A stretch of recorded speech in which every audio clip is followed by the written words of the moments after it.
High বন্ধুরা, কেমন আছেন সবাই? আশা করি খুব ভালো আছেন, ভালো থাকার চেষ্টা করবেন সবাই। আর আমি তো এই যে আজকে রান্না করব, এই জন্য সবজি তুলতে আসছি। আজকে সবজি আমি রান্না করব এই যে পালং শাক। পালং শাকটা আসলে খুব ঘন হয়ে গেছে। আমি ছিটাইছিলাম বিচনটা, মানে বীজটা, তো এত বেশি ঘন হয়ে গেছে, লাল লাল হয়ে যাচ্ছে। এই যে এই সাইডে লাল হয়ে গেছে, আর এই সাইডে একটু ভালো আছে, এই সাইডে এই যে একটু ভালো আছে। এগুলা তুলবো।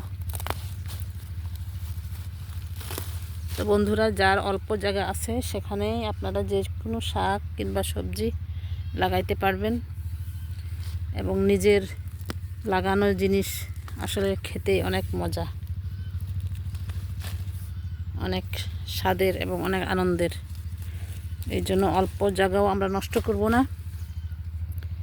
যেটুকু জায়গা আছে আনাচে কানাচে টবে, সেইটুকু জায়গাতেই আমরা শাক সবজি লাগাবার চেষ্টা করব।